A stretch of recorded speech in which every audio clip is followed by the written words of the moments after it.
Hi, I'm Graham, and this is Help Me Handyman Graham, the series where I help someone with a custom DIY solution to help solve a problem and make a change in their space, and show how you can do it too from start to finish. I'm combining all of my skills and special interests like thrifting, upcycling, sidewalk and marketplace finds, and if I really have to, I'll buy some new stuff too. All with the goal of making something beautiful and functional for each person and project. I'm so happy to be back with episode 2 of Help Me Handyman Graham. The first episode went so well. Alexandra's Kitchen Island was so well received by both her and you guys. Oh my God, Graham! Holy Thank shit, this is amazing. I actually feel like I'm gonna burst into tears. So we are back with episode 2. For today's episode, we're helping Shadera and Toby with a custom DIY solution for storage in their small laneway house. So let's jump on a call with them and see what's going on. Welcome. Nice to meet you guys. How does it feel to be the second recipient of the Help Me Handyman Graham? Exciting. Yes, it is. I think I set the bar really high with Alexandra's. I know, that was so good. So, tell me what's going on in your space. What are you having a difficulty with? What do you want me to help you with? So we live in a laneway house, so it's really little. We barely have any storage, and right by our front door is just like a catch-all for all our shoes. So we're looking for a little bit of closed storage. That way we don't have to see that every day. It would also be nice to have the storage kind of double as a nook, somewhere we can have coffee in the morning or read a book, but then also somewhere we can just put people when they're over, because right now we don't have any seating. Barely have any seating for people, so we're asking a lot of a corner that is like 2 inches wide. It's like 4 feet wide. Also the entryway. So from what I'm understanding, you got some shoes there, you want them hidden, but also maybe something that doubles as a bench you can sit at, have a morning coffee at. You guys have an amazing coffee setup. Something that doesn't impede you coming into your apartment because the entry door is there. Not a very big footprint we're working with, I guess. Okay, so probably I'm thinking maybe max seating for 1 or 2. Yes. Yeah. And that works for you guys? Yeah. Let me just pull up the inspo photos that you guys sent me, which are really beautiful. How would you define the style that you guys sent me? We're very minimal and we like clean lines, but we also like interesting shapes. Like wood tones? Oh, Yeah, a lot of wood tones. Also, a goal of ours is to infuse more color in our space. So this would kind of be that jump off point for us. Something in the green family or burgundy. Mustard? Yeah, like a mustard is cute. Yeah. Okay, so no pinks? No. No pink? Okay, no pink. I like pink, but I try to accommodate men. Hey, I'm open to anything. I do. Okay, open to anything. And for thinking of coffee or some kind of seating area, given that the space is so small, it would be nice if there was some kind of table, but then it goes away, or if it's foldable or something where you can kind of put it away so it's not always in the space, and especially given that is right by the entrance. So maybe something you just fold away, tuck away somewhere, but that's accessible enough where you'll want to pull it out when you need it. That's right, and put it and have it still look good when it's Yes. or something. These are things. Okay. Based on the 3 images that you sent already, I already have a great idea of kind of what you guys are looking for. But I just wanted to hear it from you guys in person just to get an idea. So hidden storage, something you can tuck away, something where you can feel comfortable, minimal, rental friendly as possible. I think that's it. I've got some great ideas here. I already have some things churning in my head right now. So That's great. That's excited, great. We're yeah. really excited to see. You always come up with interesting things. So yeah, sometimes they're good, sometimes they're not. no, don't play. We've seen your stuff. We're pretty really confident. good. Your work is really great, so we trust. Well, thank you so much for inviting us into your space as well. I really appreciate it. Thanks for picking us. Yes. We're grateful. Okay, well, I will probably see you on the reveal day. Okay. Yeah. See you at reveal day. All right. Take Yeah. care. See you soon. Bye, everyone. Okay, guys. I kind of jumped the gun a little bit with my summer clothes refresh last time. The first sign of warm weather and sunshine has everybody outside pretending it's summer already, when in reality, it's not even spring yet. So Toronto doesn't really have 4 seasons like the rest of the world. We have winter, fake spring, We have a second winter, and then a second fake spring, and then it's like mud and rain season, then spring, then summer, then winter. So you have to dress warmly in the mornings when it's colder outside and be able to remove layers later in the afternoon when it starts to warm up. So I got some new clothes from Quince that I would love to show you, and thank you so much to Quince for sponsoring today's video. So as you know, I've talked about Quince before, but if you don't know, Quince is your one-stop destination for high quality essentials across clothing, home goods, and accessories, all at affordable prices. From 100% grade A Mongolian cashmere, bedding, cast iron Dutch ovens, and Italian leather bags, Quince brings all the high-end essentials together in one place, and everything is priced 50% less than what you'd find at similar brands. This is because Quince works directly with top-tier manufacturers and cuts out the middleman, so they give you exceptional quality without the markup. The first outfit I got is this Mongolian cashmere fisherman crew neck sweater in brown, and the ultimate commuter pants in the color sand dune. This time of year in Toronto, I just love to bike around the city, and these pants are the perfect pants for commuting. They have zippered pockets to keep all your stuff safe, four-way stretch, and they're breathable, so they're super comfortable to wear. I also plan on wearing these pants on the golf course because they're dress code appropriate. I keep all my tees zipped up and my scorecard safe so I never lose it like I normally do. And then after the golf course, I can wear these to dinner at my grandma's house because she's pretty critical of the clothes I wear, and I know she'd approve of these pants. Guys, it was literally snowing yesterday and freezing cold, but last week it was like 22 degrees and super hot outside, so I decided to get some shorts as well. So I got the 100% European beach shorts and camp shirt, both in the color flax. Both these pieces are over 60% off traditional retail, and you guys know I love a good deal. If you want to elevate your wardrobe essentials and do some shopping on Quince, follow the link in the description below or click the QR code. You also get free shipping on your order and 365-day returns. Okay, let's get back to working on this coffee nook. Okay, so what I got from the phone call with Chidera and Toby is that they want a small space where they can hang out and have a coffee at first thing in the morning. But Chidera and Toby have a whole bunch of shoes in the entryway, so she wants like a bench that kind of doubles as closed shoe storage as well. Because the space is so small, I'm thinking the bench is gonna probably sit just one person, and we'll probably have a table and chairs for the other person to sit at. From the inspo photos they sent me, I'm getting a lot of green from the plants, I'm getting a lot of wood tones, upholstered seats, black accents, storage benches. So I'm thinking about pulling elements from each inspo photo and seeing what I can do to create a custom little coffee storage nook. Like always, let's get some ideas down on paper. The area that we're working with here is kind of sandwiched in between the front door entryway and the kitchen, as well as access to the rest of their apartment. So it's a very high traffic area. And the area we're working with is pretty much 4 feet by 2 feet. So quite a small area. Just like Alexandra's kitchen island, I'm thinking about taking an ordinary IKEA furniture piece and customizing it by either painting it or vinyl wrapping it, creating some custom legs, an upholstered seat cushion, as well as some fancy cute knobs. And one of the elements Toby and Chidera emphasize is the ability to kind of fold this away and stow it away. So I'm gonna try to figure out how to have these items feel like permanent and substantial while being able to stow away easily. I'm gonna search IKEA's website and marketplace and see if anything is really speaking to me.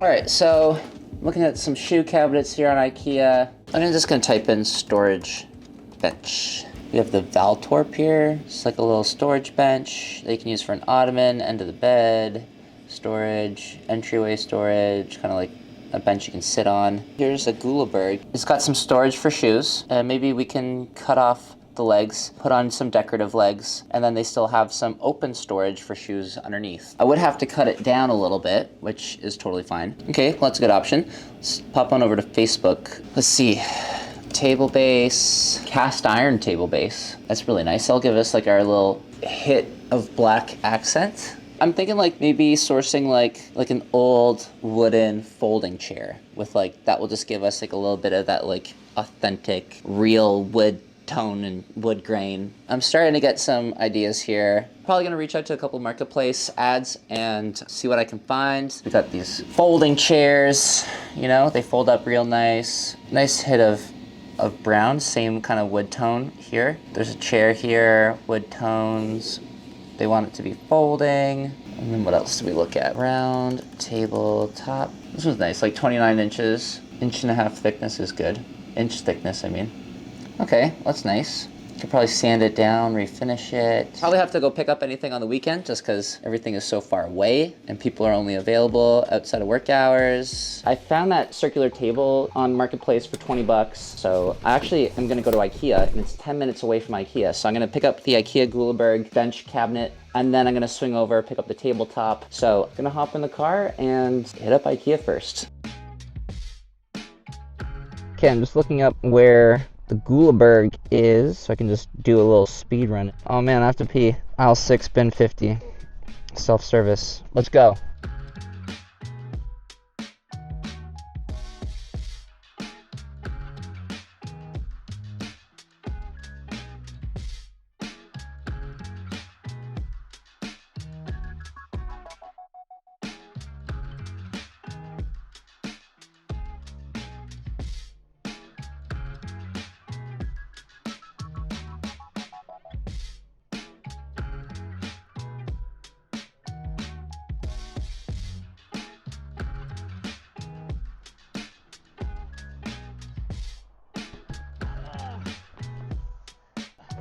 Okay, so we got the IKEA Guleberg storage bench, which is great. Now I'm just gonna drive 10 minutes to go pick up that circular tabletop. It's like 10 minutes away. He said just put the cash in the mailbox, so that's what I gotta do, and hopefully it's as nice as it is in the photos. Oh yeah, that's really nice. Great. Thank you. The table looks beautiful. Oh, it's beautiful. It looks like maple.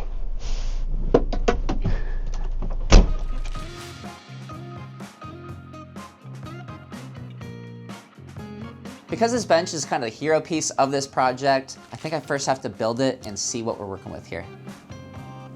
This IKEA storage bench is the perfect bench for this project. The only issue is that it is just way too wide. So I'm gonna assemble this bench together so I can see exactly what I need to do to cut it down to fit their space.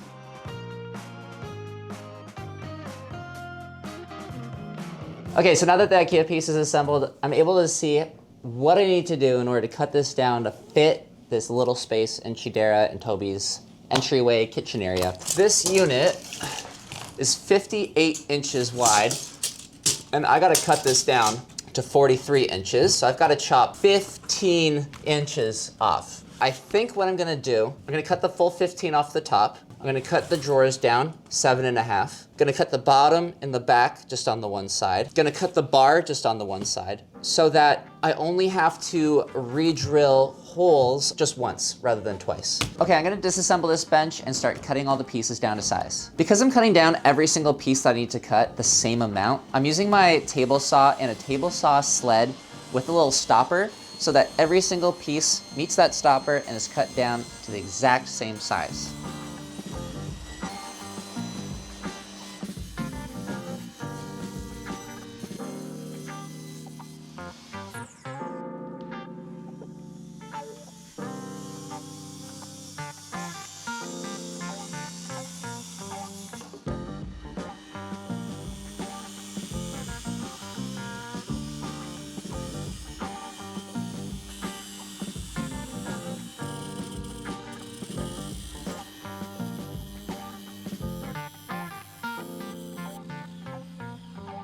So pretty much I'm just going through piece by piece. This is the back of the drawer that we cut off, right? So we remove this. This is the 7.5 inch piece. So now I need to recreate these holes on this piece. This is my hack for you guys, is just to go piece by piece, take your offcut, and you wanna just use these holes as your guide.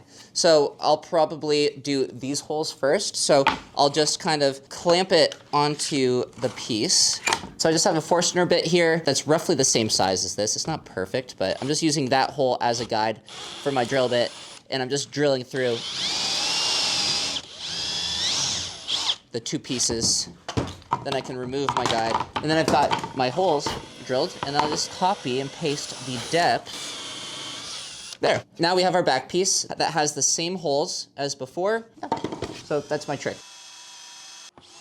So that was a great day. I have all the pieces cut and ready to be reassembled. It's 6:00 p.m. right now, so I have to kind of get going. That took a little bit longer than I thought. I thought that might have taken like a half day, but that was a full day of measuring and cutting because like pretty much I had to cut every single piece that was in the package except for 4 pieces in the drawer.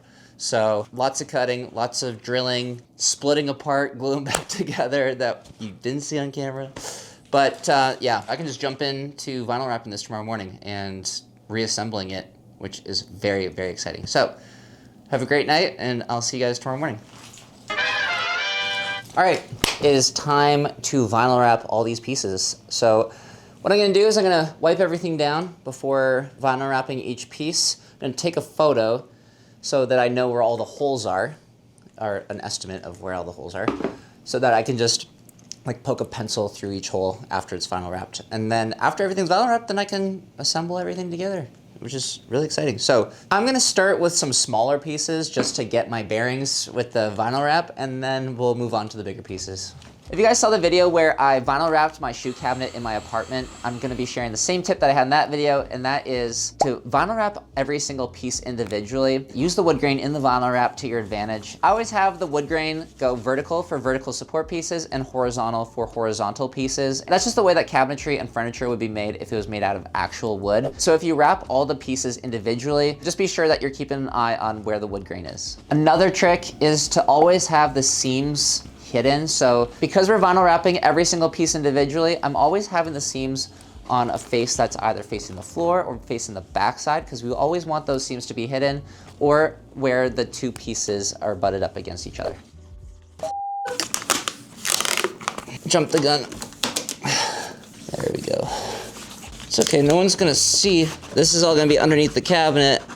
This is never gonna be seen. A really great tip for you guys that I learned the hard way is always use a brand new X-Acto blade. If your blade is dull or there's a chip in it, it can kind of snag the vinyl wrap and you can make some mistakes that way. So just always have a brand new blade that's nice and sharp. For the edges where the vinyl wrap is kind of wrapping around, I'm using a heat gun just to kind of soften the vinyl wrap, and it just allows the vinyl wrap to drape over the edge a lot easier.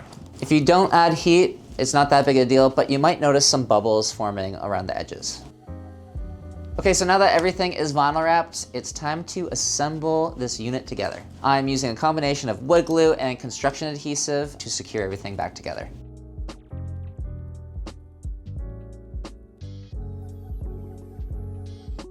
All right, so I got the cabinet assembled. I'm gonna leave it here for the time being. It's 6 o'clock and I need to let the glue dry. And so I'm just gonna come in tomorrow and finish the drawers, which should be no more challenging than this was. So I'll see you guys tomorrow. Bye. Hey guys, so the vinyl wrap turned out really well. So I'm gonna move on to making the legs for this. Just gonna create some dowel legs, simple cylinders, nothing fancy, just minimalistic, but using quality materials, which should hopefully elevate this piece a little bit more. I'm using my miter saw to cut an 8-inch chunk of cherry and then cutting it into 4 equal pieces using my table saw. I'm cutting the edges off each piece to create an octagonal shape rather than a square shape, because I'm gonna be taking these pieces over to my lathe and turning them into dowels. I'm turning them on my lathe until they're all the same diameter, which is about 2 inches thick.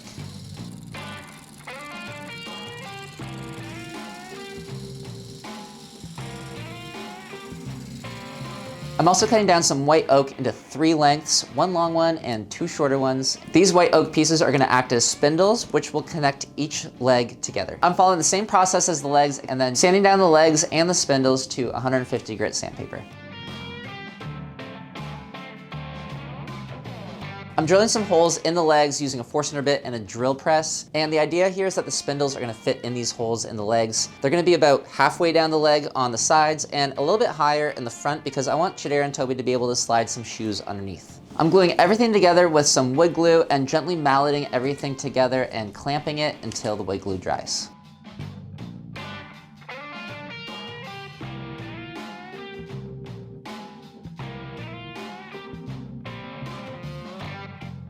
Because no floor is perfectly level, we're taking the adjustable feet from the original IKEA legs and inserting them in the new legs.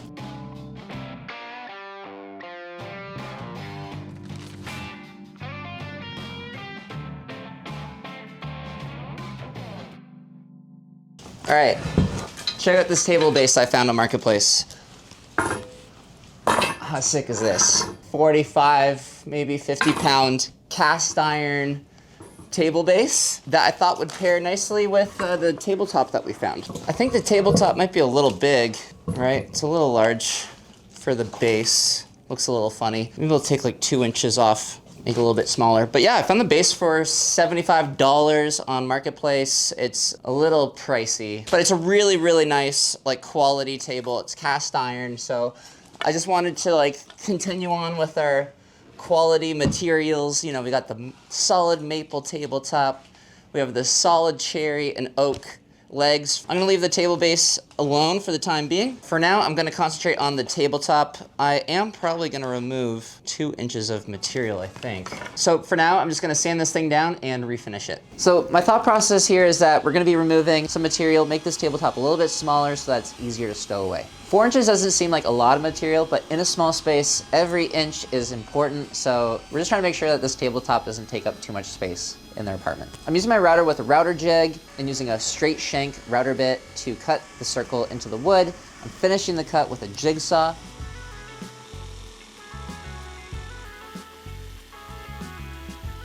And then going back in with a flush cut bit for my router. Once I have the circle cut with the flush trim router bit, then I'm rounding the top edge and chamfering the bottom edge.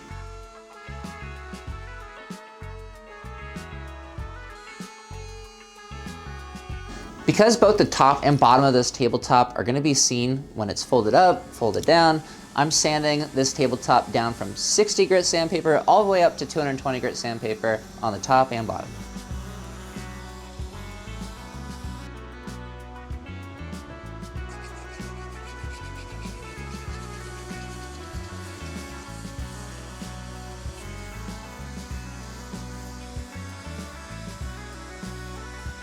Once the table's sanded down, I'm applying some hardwood floor finish just to make sure that this tabletop is as durable as can be. While I have the finish out for the tabletop, I'm also applying the same finish to the bench legs. Now I just have to figure out how to make this table folding or disassemblable. I don't really want to add like a lot of more material underneath because I don't want to raise the height of the table because I think the height of the table is pretty good as is right now. But I'm thinking like maybe I'll do something so that the table kind of hinges, so it kind of goes vertical. So I think just having something that kind of folds, probably what I'm gonna do, just use some hinges I have in the cupboard, maybe a scrap piece of plywood, make it look nice, etc. So I'm gonna get going on that. Because we need a surface for this tabletop to attach to with a hinge, I'm just tracing the top of the table base onto some plywood and cutting it out.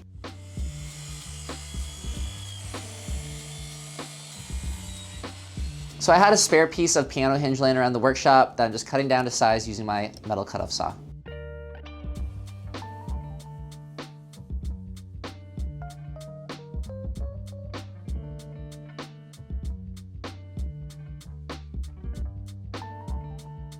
So I'm making a little lock for the tabletop so that it doesn't kind of flip up accidentally out of some scrap walnut and some plastic spacers. I'm just shaping this little piece of walnut so it's like nice and like smooth with a tabletop belt sander. This is just to prevent like, you know, if someone like puts their elbow on the table, it doesn't like launch the coffee, like a trebuchet or something. Like a what? Trebuchet. Like a catapult, yeah. I don't know what a trebuchet means. To clean up the table base, I'm just going in there with a wire brush. I have a brass brush attachment for my drill, and I'm just trying to get in all the nooks and crannies and try to get rid of all the years of grime that have been built up. I'm applying 2 coats of a matte black spray paint that I had left over from a previous project, so it's great I don't have to buy any new paint here. And I'm also spray painting the piece of plywood on top of the table base just to kind of make everything look uniform. I'm leaving everything disassembled until the paint dries.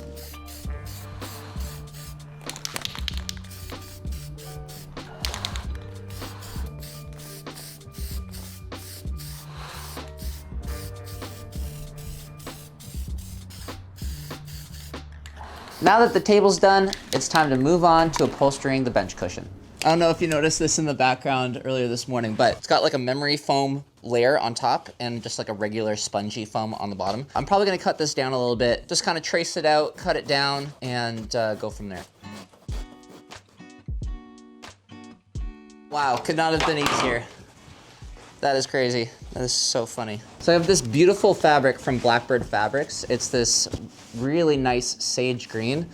This is gonna add like, you know, that hit of color that Chidera and Toby were talking about. This is the color Caper, and it is a 8.5 ounce washed cotton canvas. Quality material, super thick. It's the exact material that like my overalls are made out of. So I'm not gonna pretend to be an expert in sewing here. So instead, I'm gonna link 2 amazing tutorials on how to make just a simple box cushion using a zipper, a piece of fabric, and some foam. And I'll link it down below.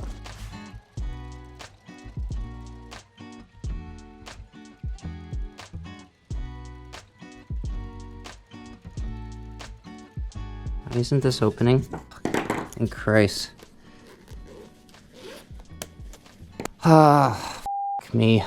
Well, moment of truth for this up seat cushion cover. For sake. This is the most annoying thing I've ever done in my life. All right, the seat cushion is upholstered. That was probably one of the more frustrating experiences of my life. That's all I got today. That took me way too long. I'll see you guys in the morning. Okay, sorry Toby for being so grumpy the other day. Just upholstery is not a strong suit of mine, so anyways. We have one more element to the whole coffee nook. I found this folding chair off Facebook Marketplace for $15, which ain't bad. The person I bought it from just left it out front of her house. I went to go pick it up, didn't get to talk to her in person, but look who it is. Look who it is. We have a special guest in the workshop this afternoon. Is little baby Thumper. Thumper, sit. Paw. Paw. Yay! Thank you. Thank you. Oh. So I'm gonna take this chair apart piece by piece. I'm gonna glue everything back together, make sure that this is super solid. Every single piece, the glue has like broken its seal kind of thing, and now it's just kind of wobbling everywhere. So that's what I am gonna do.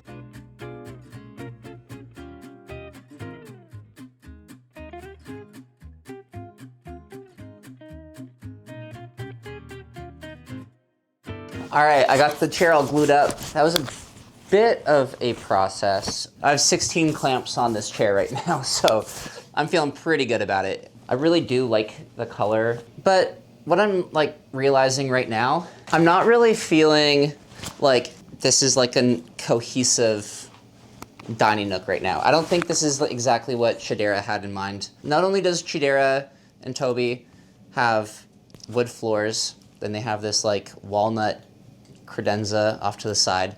Then we have this chair, so that's 3 wood tones. We have the table, that's 4 wood tones. We have the vinyl wrap, 5 wood tones. We have the legs, that's 6 wood tones. And then we have the spindles that are across the legs, so that's 7 different wood tones that we're gonna have in this dining nook, and none of them are the same. We gotta get rid of some. The vinyl wrap is the weakest link in this whole collection here. So what I'm thinking I'm gonna do is I'm going to remove the vinyl wrap from the bench, and we're gonna paint it this beautiful green. This is a color match that we have. It's Faro and Ball Olive number 13. It's a dusty green, which is a little bit lighter than the Caper fabric that we got from Blackbird, but they're very complementary greens. That's what I kind of had in my head all along, and I should have just gone with it. So I hope you guys enjoyed the vinyl wrap content. Toby, cue the music. Let's get unwrapping here. So I'm just removing the vinyl wrap from the IKEA bench, just one piece at a time. I'm not disassembling this unit because we glued everything together. So I'm just kind of going in, scoring the vinyl wrap in the areas where I can remove it easily, and leaving the vinyl wrap in the areas where it won't be seen. This is just a real moment here, just a great example to show you that vinyl wrap is totally reversible. It's very easy to remove. It may damage the piece of furniture that you did vinyl wrap, but it's a lot better than throwing it out and having to buy something new. An important tip for you is just cut the vinyl wrap on like the floor facing surfaces, on the rear facing surfaces, so you're not damaging the IKEA piece as you're removing the vinyl wrap. Of course, I'm getting a little impatient. I did create some damage on the IKEA piece, so I'm just going in with some wood filler just to fill in any dings or scratches or holes that I made along the way.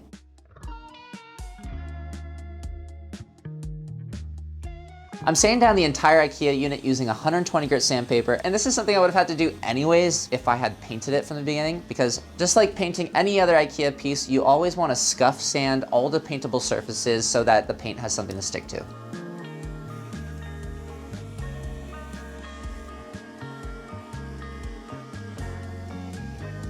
I'm applying 2 coats of a shellac-based primer and 3 coats of Olive number 13 by Farrow & Ball, but this is actually a color match paint that Benjamin Moore did for us in their advanced line of paint. I should have just painted it green all along. This is the exact color I wanted to paint it from the get-go. Next time, I'll just trust my instincts from the beginning. Save some time, save some energy, save some money, even though that vinyl wrap was free. It's all good.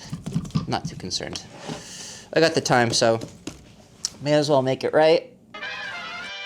Hey guys, it is the next day. So I picked up a couple different knob options for the drawers here. I've got these beautiful ceramic and brass knobs, and I'm really digging how minimalistic these knobs are. So I'm just gonna drill some holes in the center of these drawers, install these knobs, and we'll move on to the next thing. All right, it looks a little funny. There's just a little dinky in it. It's a little stark. I don't know. I'm actually really digging these. I don't know if you guys remember, but we did that chalk painting wardrobe thing, and I took these off the wardrobe. These are just really cool. It's nice aged brass. It's rounded wood. The legs are round. I think it will just kind of bring everything together. I want to incorporate something I found on the sidewalk into this somehow, and I think these are going to be the perfect option. So I'm going to consult the design team in the office and see what they think. No, I'm not going to do that. You know what? I'm gonna pull the trigger. I'm gonna put this on there. Yeah, so this is the next part that I was thinking about changing here. This tabletop is really nice. I just don't think it's working for this project. So I'm gonna save this for another project down the road. And I think what I'm gonna do is cut a piece of marble, and we're gonna have a marble tabletop rather than wood, just because we have the wood chair, the wood legs, the wood handles, and this is just a little bit too bright, a little bit too pale. Not really the wood tone that we're going after. I have a piece of marble that I found on the sidewalk that I'm gonna attempt to cut down into a circle. I've never done this before. I've only ever cut straight lines into marble or tile. So I think it's gonna be just like a really fun project that I think is worth trying out. You know, when I first started this project, I was like, maybe I should use that marble. And then I was like, no, I think I'm gonna save it for something larger because it's such a big piece and marble is so expensive in larger pieces. So I was like, I'll just save it for something bigger. But I never really had a project come up that I could use it for, and it's been hanging out in the workshop for a year now, so I'm like, let's just do something with it. After I have my very rough circle cut out using my angle grinder and the diamond blade, I'm going back in there and just kind of like using the blade as a sander and just gently trying to smooth down all those really, really rough cuts that I made initially.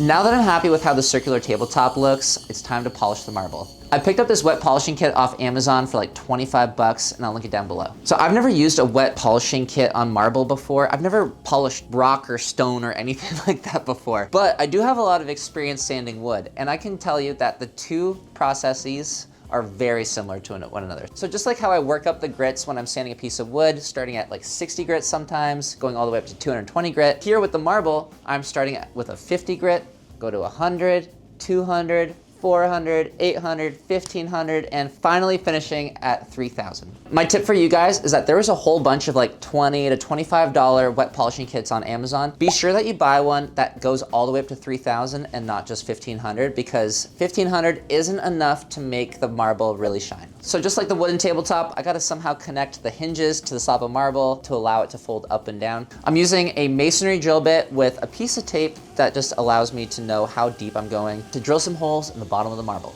I'm taking all the hardware off the wooden tabletop and reassembling it onto the marble tabletop. So I'm just using some heavier duty hinges here rather than the piano hinge that I had on the wooden tabletop, just because this marble tabletop weighs so much more.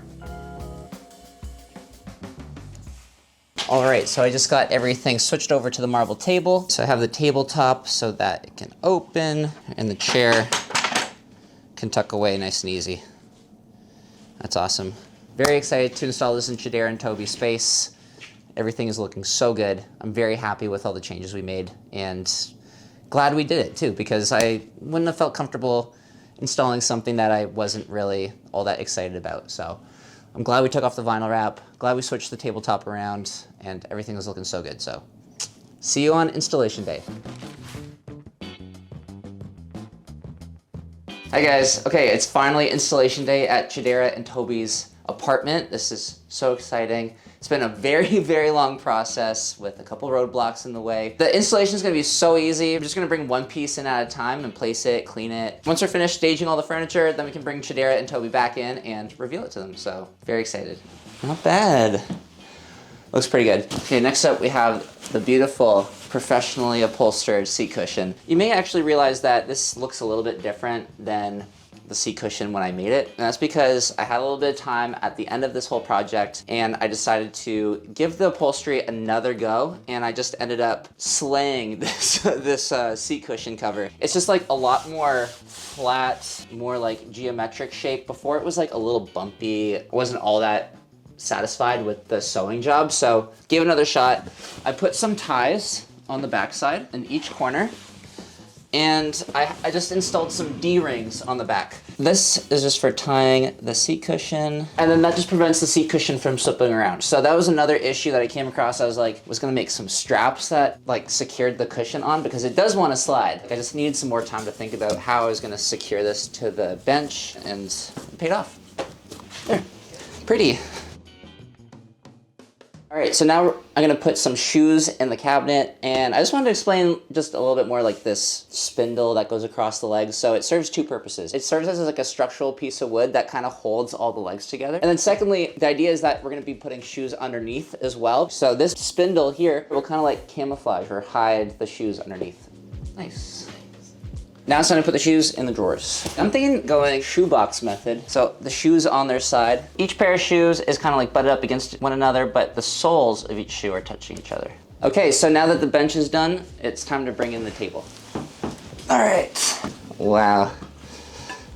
That's awesome. Yeah, looks good. While the tabletop is solid marble and the base is cast iron, we've put some felt feet on the bottom, so you can slide it very easily. In the off chance that they don't actually want this table here, they can fold it up and they can slide it into a little broom closet. The last piece of furniture we got is the folding chair. It's a nice little additional seating area. And then fold the table up, store that chair away, slide it into a closet. Okay, to finish it off, we have some pink tulips.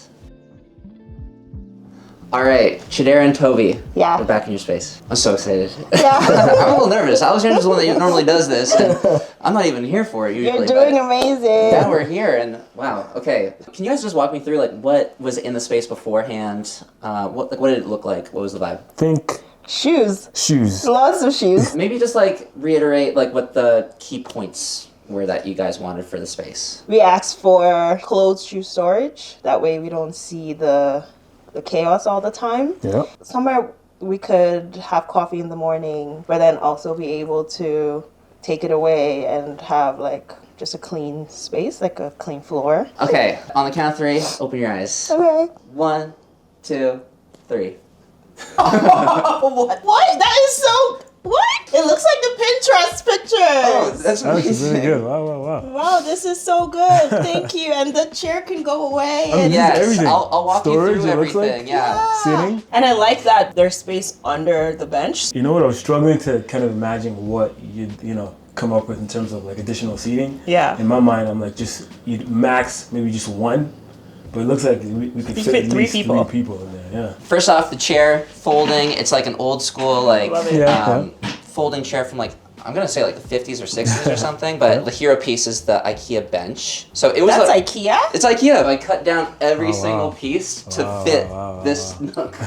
So cool. And then upholstered the seats. And there's a zipper on the back, so Okay. if you spill your coffee on there, just wash you can it? just wash it. Oh, Yeah. perfect. The marble I found on the sidewalk. I'd Oh, never wow. cut marble before, so I cut it into a circle, and that's why it's a little janky. But I kind of like how imperfect it It's is. natural, Wow. Yeah, organic. and Slides up so easy. No. it's got a little lock on the bottom, so you can flip it up, Oh, Of course. and then you can kind of just tuck this guy Oh, no way. No away. way. And I figured you could just slide it into your closet.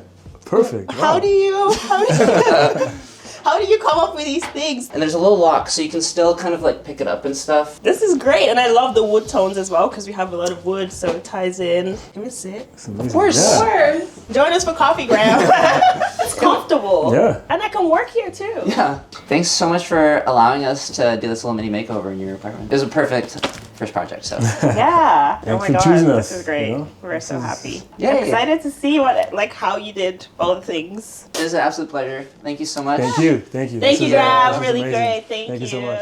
All right, so now it's part of the video where I talk about what I learned and what I could do differently. And number one is you gotta trust your gut. While I was like flip-flopping around in the beginning, be like, should I paint it? Should I vinyl wrap it? While painting is like easier, I was worried that it might not have the same impact as vinyl wrap would, but it just kind of overcomplicated the whole project and we had to kind of go back to basics. So my tip for you guys is just trust your gut. Keeping it simple can be more impactful. Another thing I could have done differently is I had never polished marble before. I did not look up any tutorials online. What I did not notice is that on the package of the wet polishing pads, it says, do not exceed 4,000 RPM because you're actually supposed to polish at a slower RPM. Didn't know that. I should have done a quick little Google search to kind of like get oriented before starting. So my tip for you guys, do a Google search before starting a project so you know what to do and what not to do. I'm so incredibly happy with how everything turned out and the reveal with Chidera and Toby just went beyond expectation. They absolutely loved it. And